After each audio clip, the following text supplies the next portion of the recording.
Assalamualaikum warahmatullahi wabarakatuh. Innal hamdalillah nahmaduhu wa nasta'inuhu wa nastaghfiruh wa na'udzu billahi ta'ala min shururi anfusina wa min sayyiati a'malina. Man yahdihillahu fala mudilla lahu wa man yudlil fala hadiya lahu. Wa asyhadu an la ilaha illallah wahdahu la syarika lahu wa asyhadu anna Muhammadan 'abduhu wa rasuluh. Ya ayyuhalladzina amanu taqullaha haqqa tuqatih wa la tamutunna illa wa antum muslimun. Fa inna asdaqal hadithi kitabullah wa khairal hadi hadi Muhammadin sallallahu alaihi wasallam wa syarrul umuri muhdatsatuha wa kullu muhdatsatin bid'ah wa kullu bid'atin dhalalah wa kullu dhalalatin fin-nar. Ma'asyiral muslimin, ikhwani fillah wa akhwati, bapak-bapak dan ibu-ibu rahimani wa rahimakumullah. Alhamdulillah, segala puji bagi Allah Azza wa Jalla yang melimpahkan kepada kita nikmat-nikmatnya yang banyak, sehingga di pagi hari ini, di bulan yang mulia ini, kita masih diberikan taufik, diberikan hidayah oleh Allah Azza wa Jalla untuk melaksanakan ketaatan-ketaatan kepadanya. Semoga Allah Subhanahu wa Ta'ala menerima seluruh amal soleh kita dan mengampuni seluruh dosa-dosa kita. Ikhwani fillah wa akhwati rahimani wa rahimakumullah. Sejenak kita di pagi hari ini mengkaji sebuah tema yang sebetulnya lumayan berat kalau dikaji ketika pagi hari kayak gini.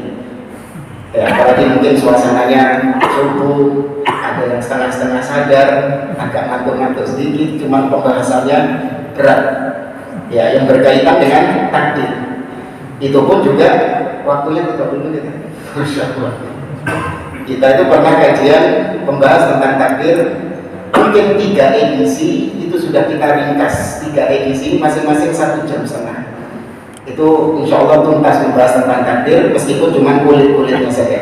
Tapi apa yang tidak bisa diambil secara keseluruhan, maka bukan berarti ditinggalkan keseluruhannya. Mungkin yang singkat ini insya Allah semakin memantapkan akidah kita, terutama berkaitan dengan al-iman bil qadar.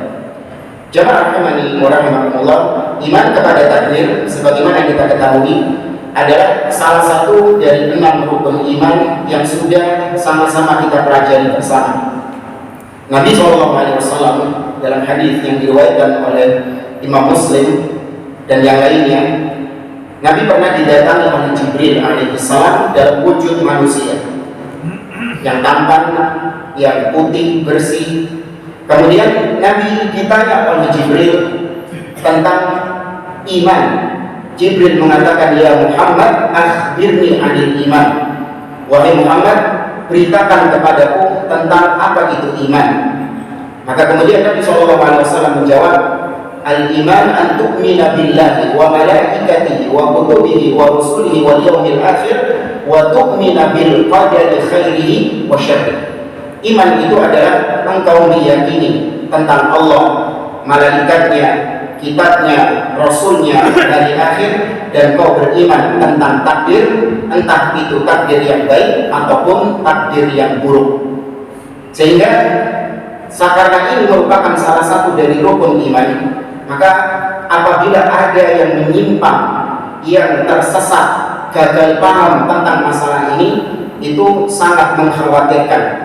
Bisa menyebabkan dia kufur, keluar dari Islam, atau paling tidak bisa menyebabkan dia berpaling dari ahlus sunnah menjadi ahlul bid'ah yang terancam amal-amalnya tertolak. Imam Muslim juga meriwayatkan sebuah kisah yang terjadi di zaman tabi'in. Ketika itu ada 2 orang tabi'in yang bernama Yahya bin Ya'mar dan juga Humaid bin Abdurrahman al-Himyari. Yahya dan Humaid, 2 orang ini berasal dari Basrah, dari Irak sana. 2 orang ini ingin pergi haji ke Mekah, sekaligus ingin berjumpa dengan sahabat Nabi SAW yang masih hidup di sana. Apa tujuan mereka bertemu dengan sahabat? Untuk minta fatwa, untuk minta pendapat. Kenapa? Karena di Basrah sedang ngetren, sedang sedang ngetren fenomena akidah qadariyah. Akidah qadariyah yaitu yang menolak takdir, dipopulerkan oleh seorang yang bernama Ma'bad al-Juhani. Yang pertama kali mengusung akidah qadariyah ini dalam sejarah Islam namanya Ma'bad al-Juhani. Dia mengatakan al-amru unuf. Semua perkara-perkara yang terjadi di alam semesta ini itu terjadi secara begitu saja, terjadi secara tiba-tiba, secara alami, tanpa ada yang mengatur, tanpa ada yang mentakdirkan.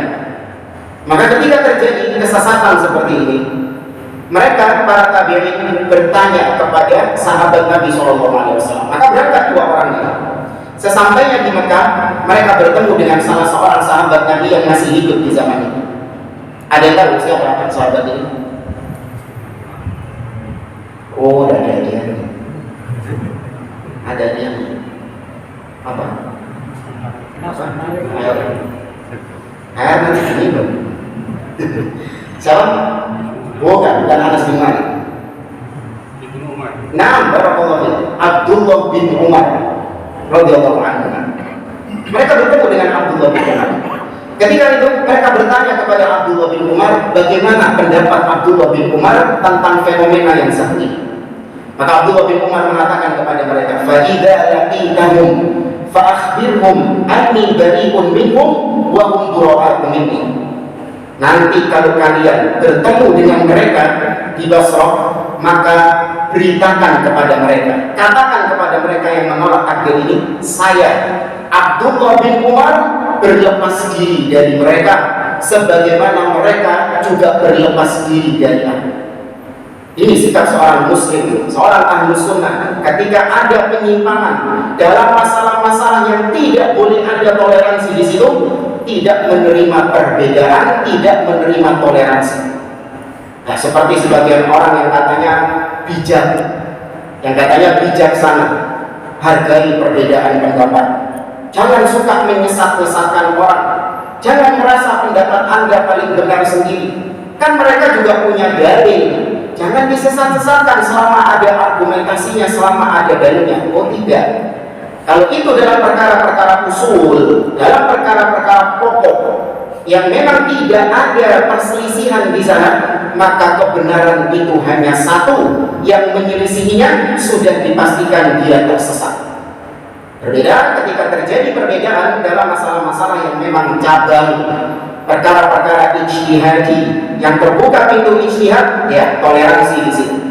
Ya, kalau dalam masalah usul, salah satunya masalah takdir ini tidak menerima perbedaan, maka tegas Abdullah bin Umar memvonis demikian. Kemudian yang lebih mengerikan lagi, Abdullah bin Umar mengatakan, bahkan sampai bersumpah, wallahi law anna ahadahum anfaqa mithla uhudin dhahaban ma qabila Allahu minhu hatta yu'mina bil qadar. Demi Allah, seandainya salah seorang di antara mereka, yaitu orang-orang yang menyimpang dalam masalah takdir ini, seandainya mereka menginfakkan harta mereka sebesar emas, sebesar gunung Uhud, punya saja mungkin nggak bisa. Ini sudah punya emas sebesar gunung Uhud, diinfakkan di jalan Allah Subhanahu wa Ta'ala. Kata Abdullah bin Umar, tidak akan Allah menerima infak mereka, tidak akan Allah menerima amalan mereka hatta yu'mina bil qadar, sampai mereka beriman kepada takdir.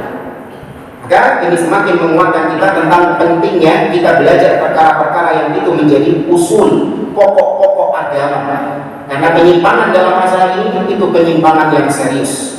Kata para ulama, penyimpangan dalam masalah ini itu minimal atau setidaknya ada dua ancamannya.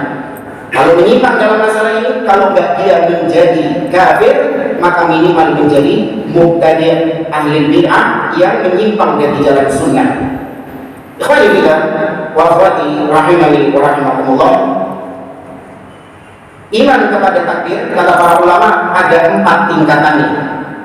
Yang pertama adalah al-ilmu, yaitu meyakini bahwa Allah Subhanahu wa Ta'ala itu mengetahui segala sesuatu yang terjadi di alam semesta ini. Allah banyak berfirman di dalam Al-Quran, Innallaha bikulli syai'in alim. Sesungguhnya Allah mengetahui segala sesuatu. Ini dibagi lagi menjadi 4. Pengetahuan Allah itu ada 4. Yang pertama, Allah tahu apa yang telah terjadi. Yang kedua, Allah tahu apa yang sedang terjadi sekarang. Yang ketiga, Allah tahu apa yang akan terjadi di masa yang akan datang. Yang keempat,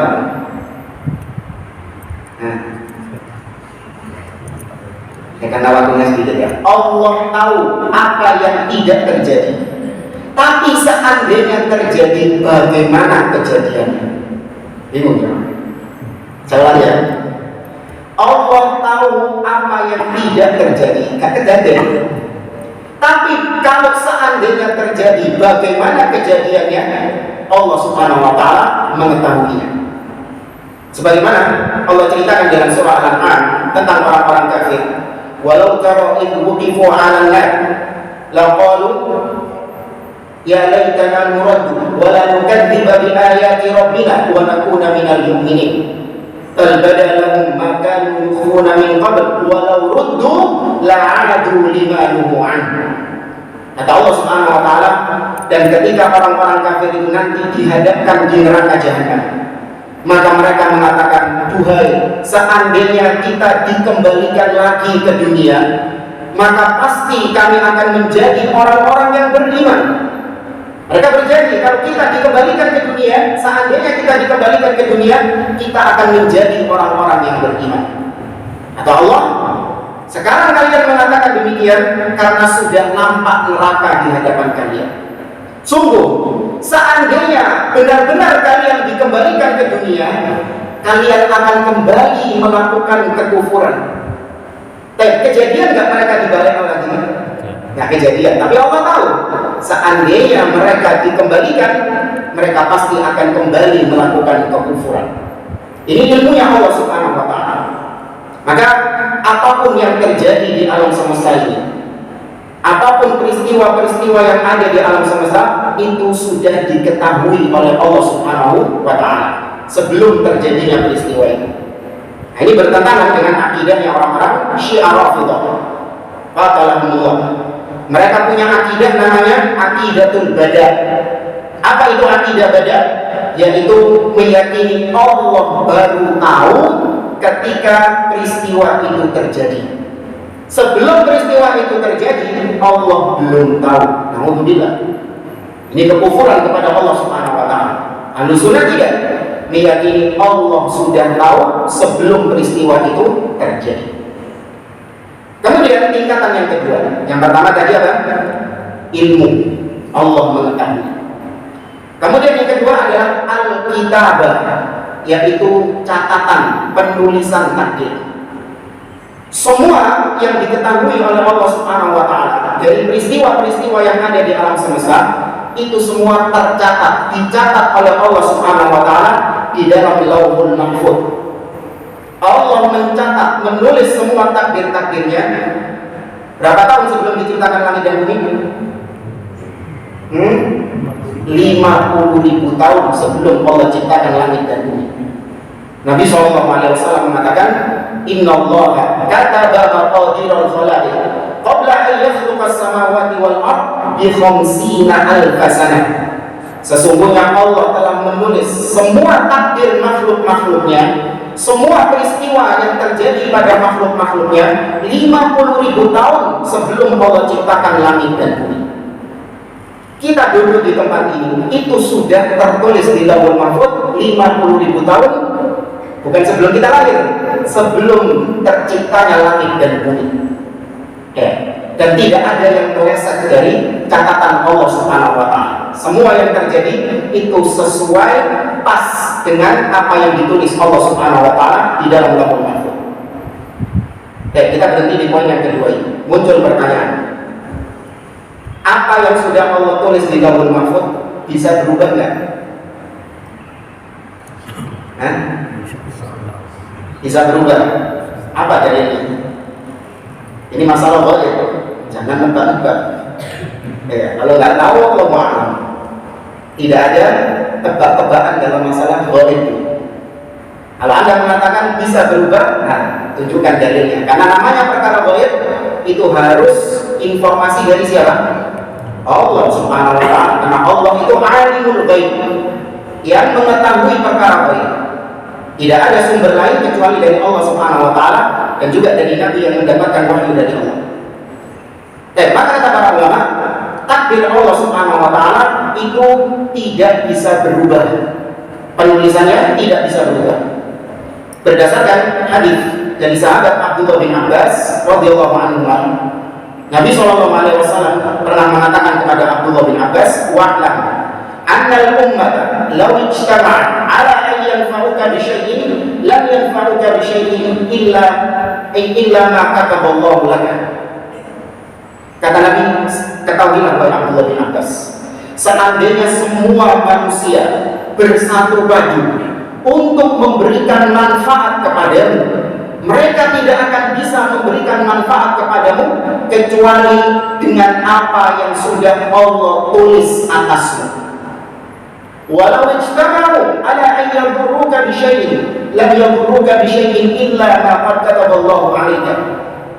Dan seandainya mereka bersatu padu untuk mencelakaimu, mereka tidak akan bisa memberikan kecelakaan kepadamu kecuali apabila Allah telah menetapkan di Lauhul Mahfuz kau celaka. Kemudian di akhir hadis ini Nabi mengatakan rufi'atil aqlam wa jaffatis suhuf. Pena takdir telah diangkat dan telah kering tinta-tinta takdir. Artinya tidak akan ada perubahan dalam masalah takdir. Muncul pertanyaan, bagaimana dengan dalil-dalil sebagian hadis yang menunjukkan adanya perubahan dalam masalah takdir yang ditulis Allah Subhanahu wa ta'ala? Contoh misalnya, Nabi SAW bersabda, man arada an yabsuta lahu fi rizqihi wa yunsa'a lahu fi atharihi falyasil rahimahu. Barang siapa yang ingin rizkinya dibentangkan dan usianya dipanjangkan, maka hendaklah dia menyambung silaturahim. Nanti kan di sini ada seakan-akan ada perubahan dalam masalah takdir. Ketika orang itu belum menyambung tali silaturahim, rezekinya biasa-biasa saja. Usianya yang ditetapkan sama Allah ya 60 mungkin. Tapi ketika dia menyambung tali silaturahim, maka rezekinya dibentangkan, dilapangkan. Usianya yang 60 mungkin ditambah 70, 80 dan seterusnya. Nah, kan berarti ada perubahan di sini. Maka kata para ulama, jawabannya ada dua. Yang pertama adalah benar-benar rizkinya ditambah dan benar-benar usianya ditambah. Awalnya 60 tahun karena silaturahim ditambah menjadi 70 tahun. Benar-benar ditambah. Rizkinya juga demikian. Ya, rizkinya mungkin sekian M karena dia menyambung silaturahim ditambah menjadi sekian T misalnya. Benar-benar ditambah nominalnya. Tapi apakah maknanya itu merubah takdir? Jawabannya tidak. Kenapa? Karena penambahannya sudah include dengan takdir tersebut. Kembali ke poin yang pertama tadi, Allah tahu nggak kalau dia nanti bakalan silaturahim? Tahu. Jadi jangan dianggap Allah itu baru tahu ketika pulang silaturahim, baru direvisi diganti sama Allah, dipanjangkan usianya sekian tahun. Tidak. Sebelum fulan lahir, bahkan sebelum 50.000 tahun sebelum Allah ciptakan langit dan bumi, Allah tahu fulan pada hari sekian, tanggal sekian, jam sekian, dia akan menyambung tali silaturahim, maka ditambah usianya. Itu sudah include dalam pencatatan takdir. Kemudian makna yang kedua, yaitu usianya tidak ditambah. Yang 60 tahun ya tetap 60 tahun. Yang sekian M rizkinya, sekian M juga rizkinya, meskipun dia menyambung tali silaturahim. Apa yang berubah? Yang berubah adalah keberkahan waktunya. Allah jadikan waktunya itu berkah. Waktunya sama Pak, kita ini satu hari 24 jam, semuanya satu hari 24 jam. Gak ada orang yang mengatakan, oh enggak, saya beda dunia, saya satu hari 25 jam, gak ada. Semua sama, 24 jam juga dalam satu hari. Tapi ternyata ada orang selama 24 jam, selama satu hari itu, dia bisa melakukan amal-amal ibadah yang produktif, yang kalau kita mengerjakan itu butuh waktu mingguan, butuh waktu bulanan, bahkan butuh waktu tahunan. Khatam Quran misalnya. Sebagian di antara manusia, sebagian di antara orang-orang mampu menghatamkan Al-Quran dalam waktu beberapa hari. Ya, bahkan diriwayatkan dari Imam Syafi'i rahimahullah ta'ala, dalam bulan Ramadan berapa kali khatam Al-Quran? 60 kali. Ya, berarti satu hari 2 kali khatam Al-Quran. Ini keberkahan waktu. Yang mana kalau kita 60 kali khatam Al-Quran butuh waktu berapa tahun, Pak? 60 tahun. Allah musta'an. Itu kualitas kita. Demikian juga rezeki. Ketika hartanya diberkahi, nominalnya segitu. Tapi ketika diberkahi hartanya, maka harta ini bisa dia gunakan untuk hal-hal yang besar, yang bahkan orang kaya sekalipun gak bisa melakukan hal tersebut, padahal nominal hartanya lebih banyak. Nah, banyak Pak kita dapati orang-orang yang mungkin gajinya per bulan itu di bawah UMR,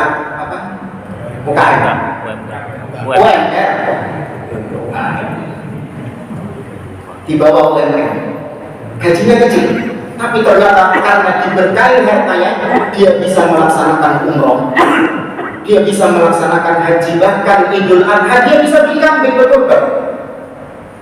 Justru ada orang-orang yang rezekinya di atas UMR gak bisa tiap tahun melaksanakan kurban, belum naik haji, belum bisa melakukan sedekah ini dan seterusnya. Ini namanya keberkahan dalam waktu dan keberkahan di dalam harta.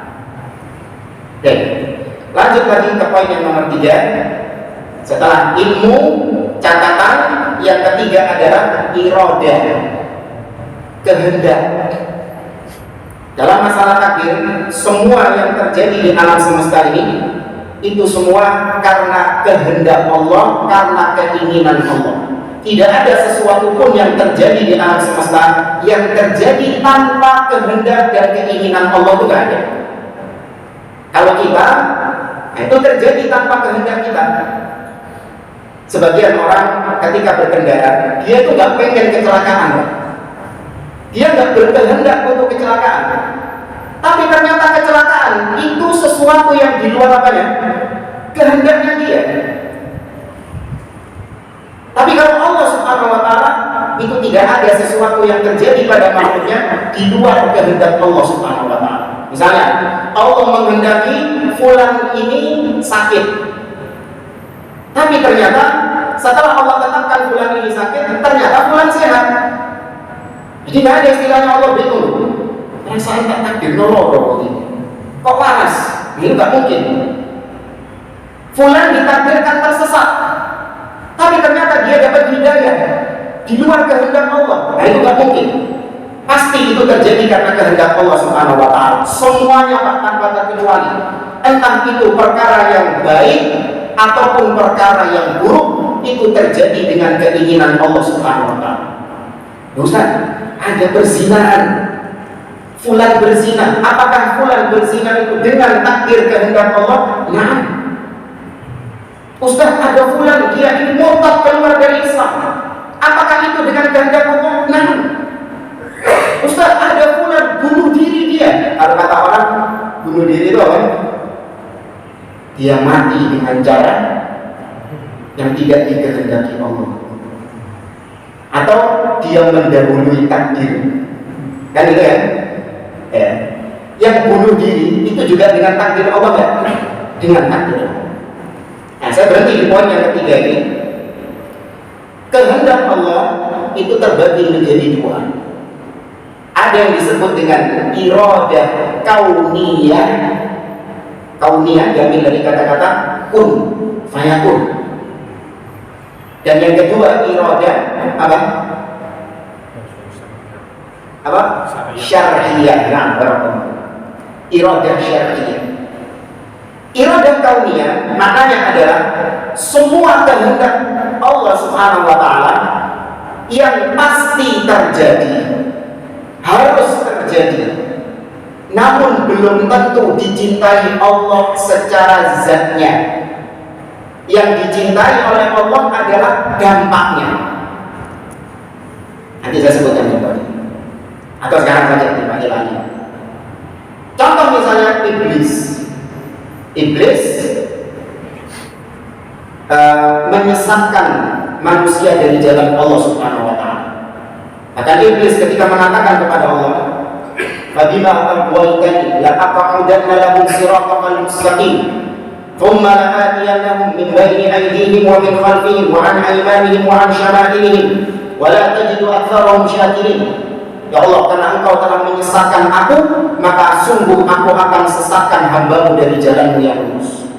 Aku akan datangi mereka dari depan, dari belakang, dari kanan, dari kiri, dan sungguh Kau tidak akan mendapati kebanyakan di antara mereka bersyukur kepada-Mu.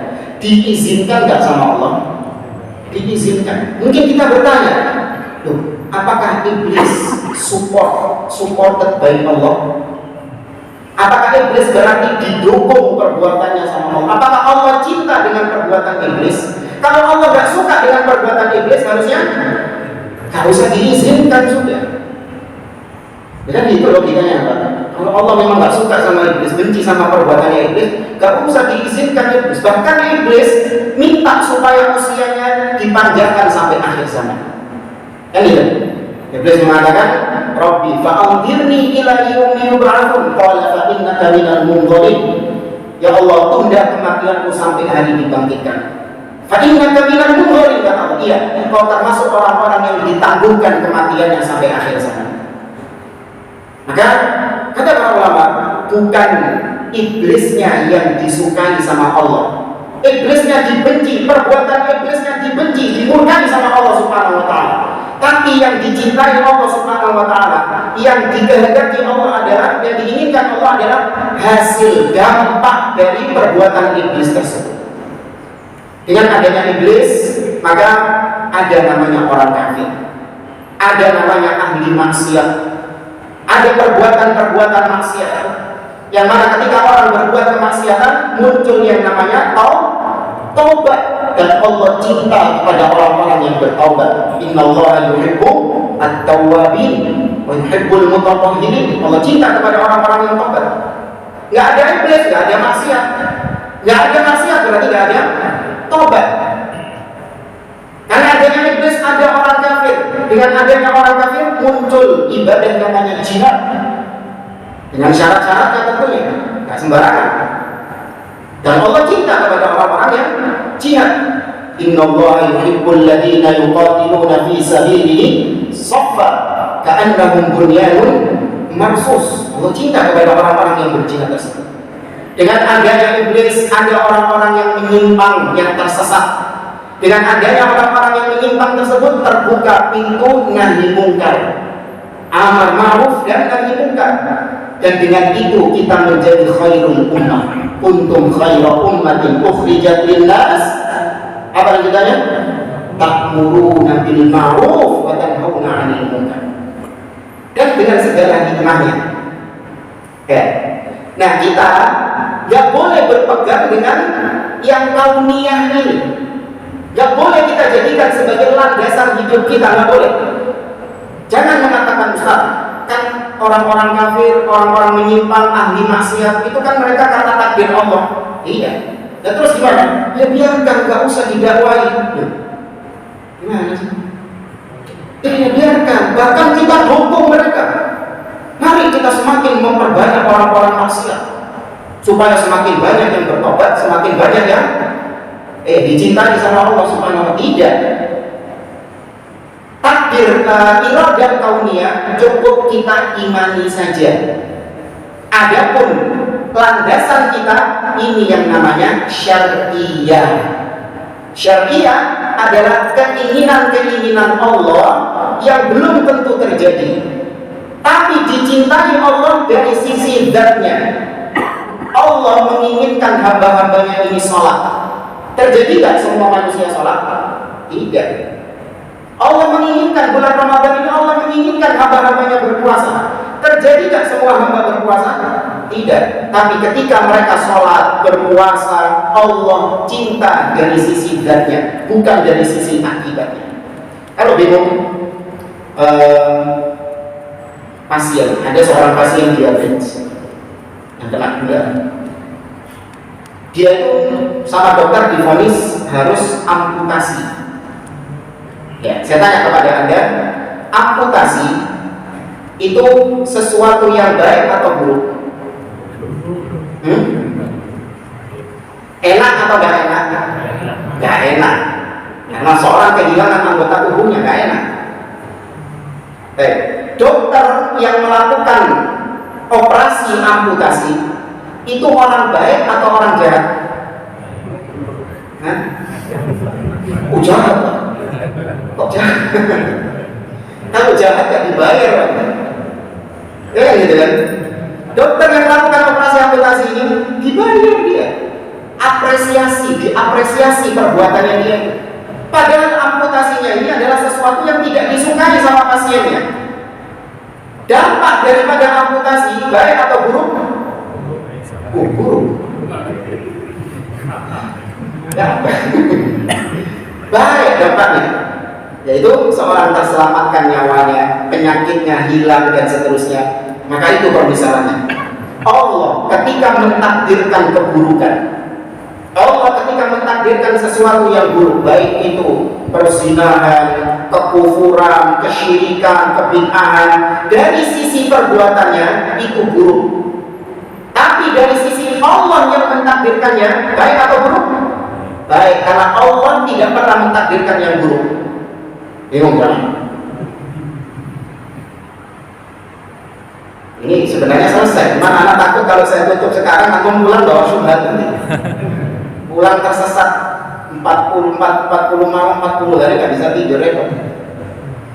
Tadi saya tuntaskan dulu apa ya? Iya.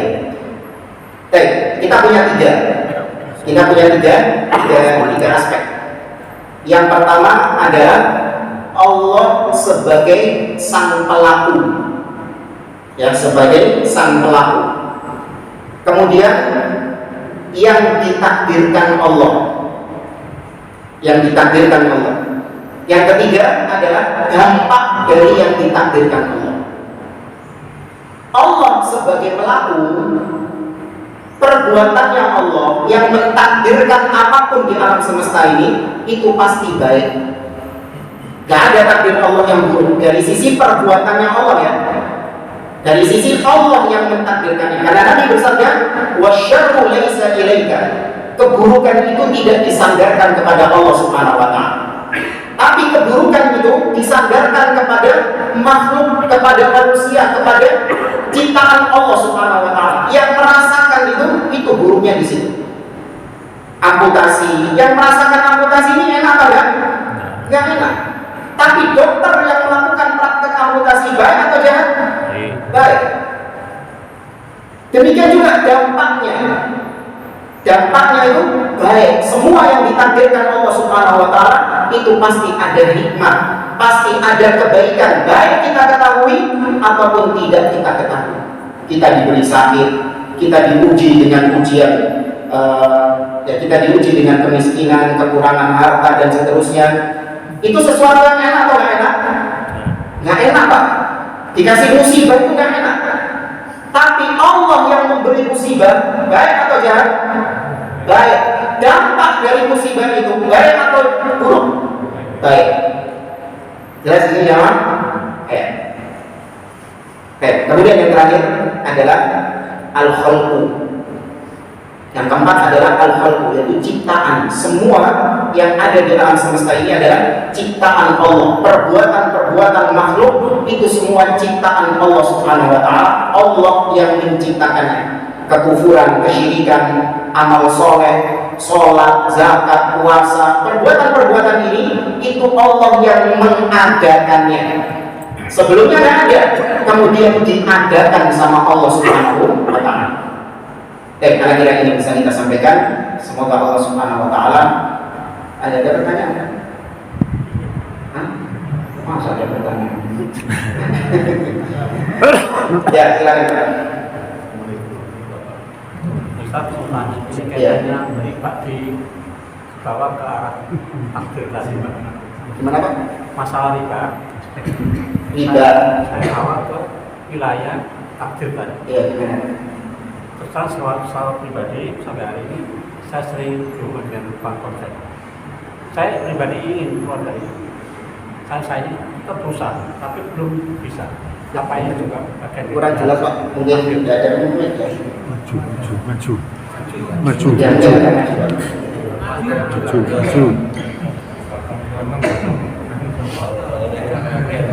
Sip. Sauri kurang. Tak bentuk.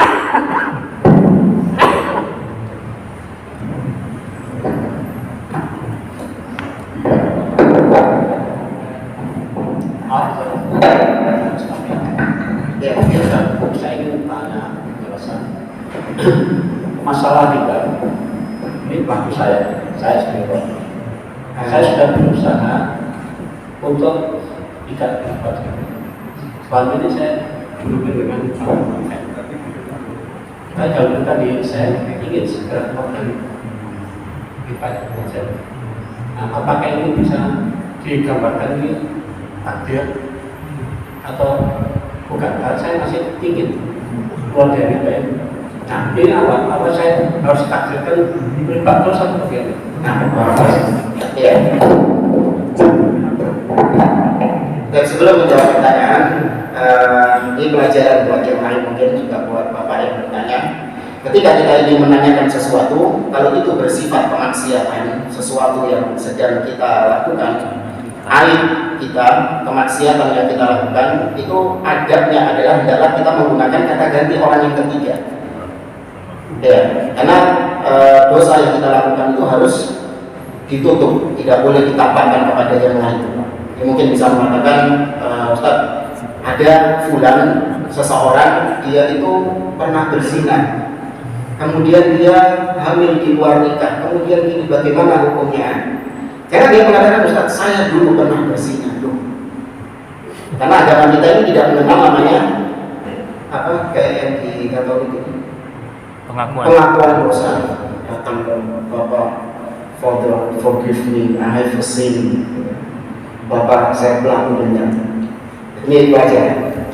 Baik, kemudian jawaban dari pertanyaan Bapak tadi, iya, semua apapun yang terjadi pada kita itu terjadinya karena kehendak Allah Subhanahu wa Ta'ala.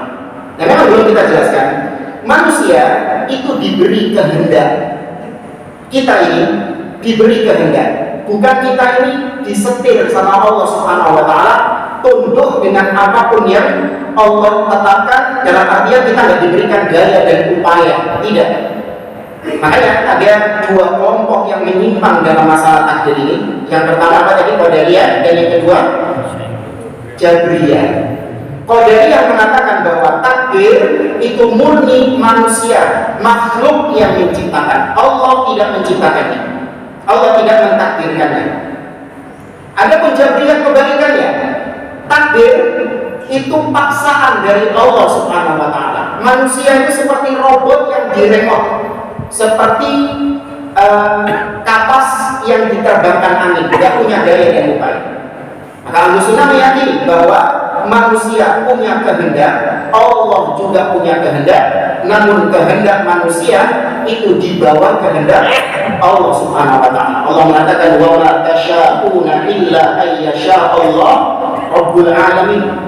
Dan tidaklah apa yang kalian kehendaki itu terjadi kecuali apabila Allah yang menghendakinya. Al-Imam Syafi'i rahimahullah ta'ala pernah berdoa, berdoa kepada Allah.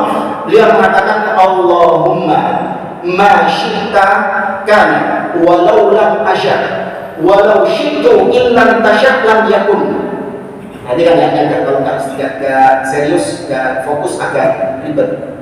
Kata Imam Syafi'i rahimahullah, ya Allah, apapun yang kau kehendaki pasti terjadi, meskipun aku tidak menghendakinya. Dan meskipun aku menghendaki, tapi kalau kau tidak menghendakinya, maka tidak akan terjadi.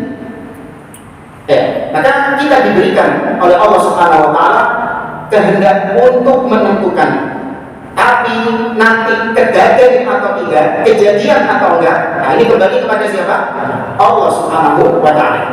Kita dituntut untuk berusaha mencari sebab-sebab untuk terrealisasinya apa yang kita kehendaki tadi. Kita dituntut mencari sebab sakit, kita dituntut untuk mencari sebab-sebab kesembuhan. Ada sebab yang syar'i, ada sebab yang enggak syar'i. Kita dituntut untuk mencari sebab yang syar'i. Nanti kejadian atau enggak, ini serahkan kepada siapa? Allah Subhanahu wa Ta'ala. Di sini menggabungkan antara sebab dan tawakal. Tawakal itu adalah dengan mencari sebab, bukan dengan pasrah kepada takdir. Keliru.